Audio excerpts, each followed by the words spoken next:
Welcome back to a new exercise.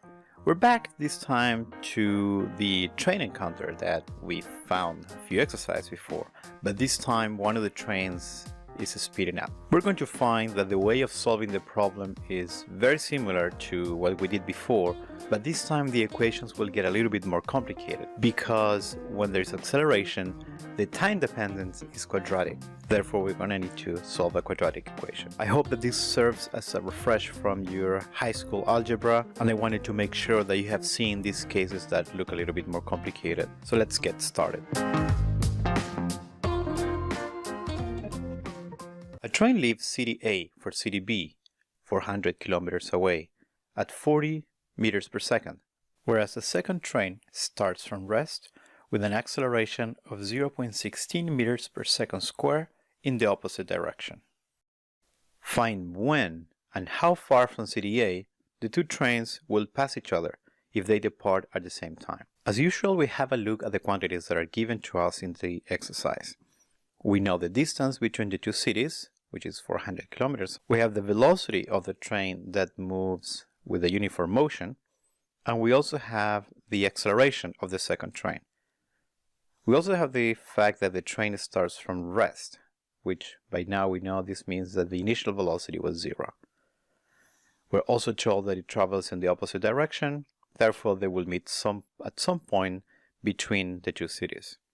We're being asked two things. We need to find the when, this is the time, and how far from city A the two trains will meet. Once we have identified all the relevant quantities, we draw our cartoon. We start with our x-axis, as usual. We have city A here, which we're gonna choose the origin of our coordinate system right at city A, and city B at some distance D. This distance is 400 kilometers. The two trains will meet somewhere in between, let's say here, and we call that point D.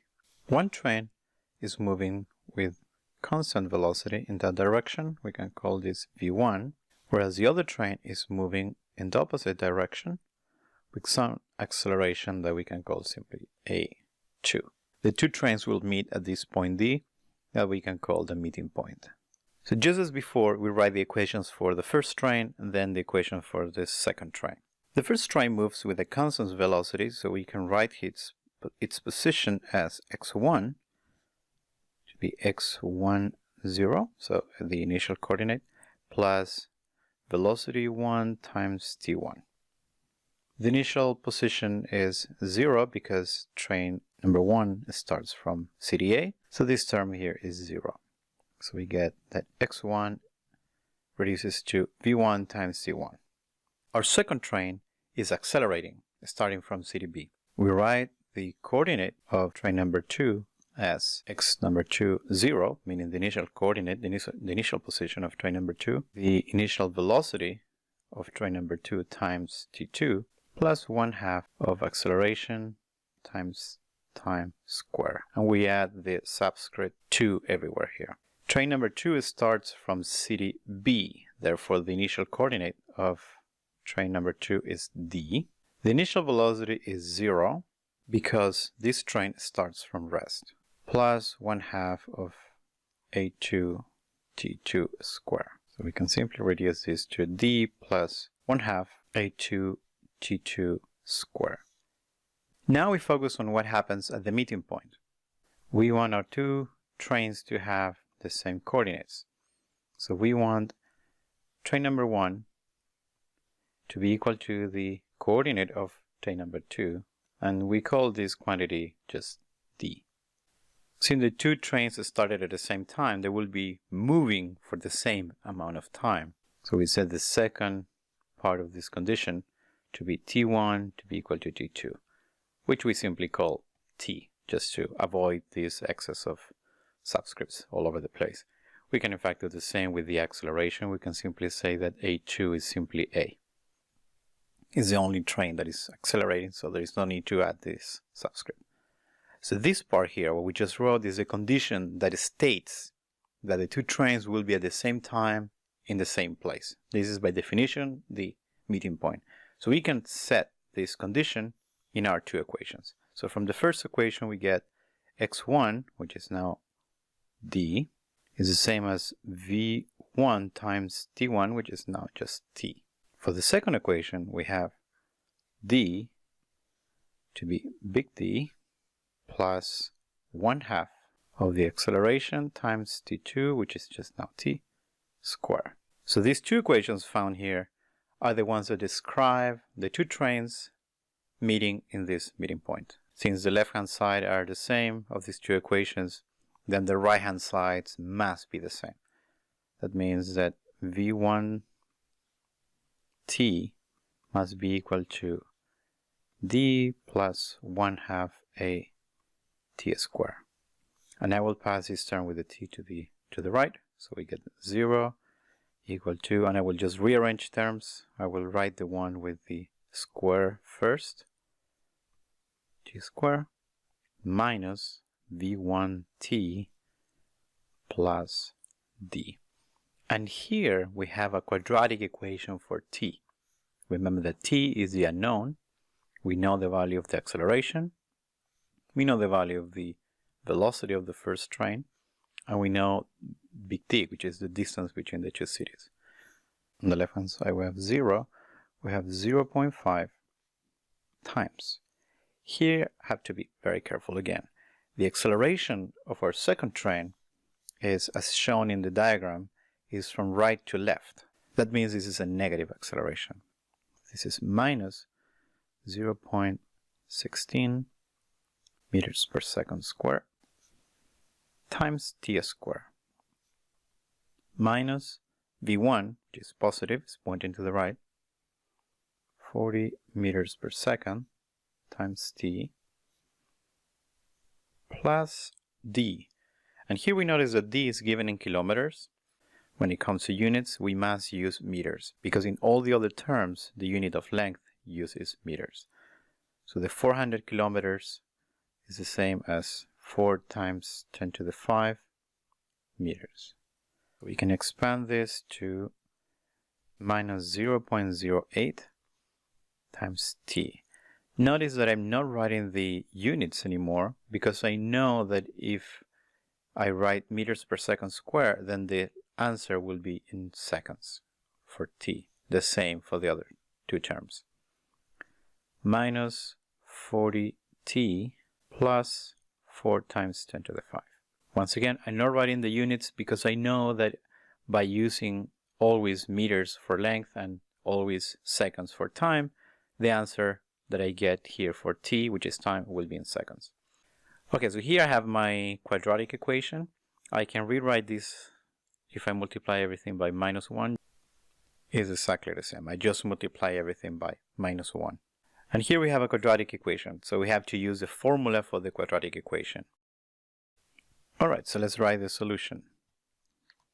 T using the formula is 1 divided by 2 times a, where a is 0.08, big parenthesis, minus b. b is equal to 40 here, so it's minus 40, plus minus square root of b square, means 40 square, minus 4 times a, which is 0.08, times c, which is minus 4 times 10 to the 5. And all this is under the square root, and close parenthesis. This 1 divided by 2 times 0.08 is the same as 1 divided by 0.16. Let's leave that. Minus 40 remains as minus 40. And let's see what happens inside the square root. For this, we simply go to the calculator. So we have 40 square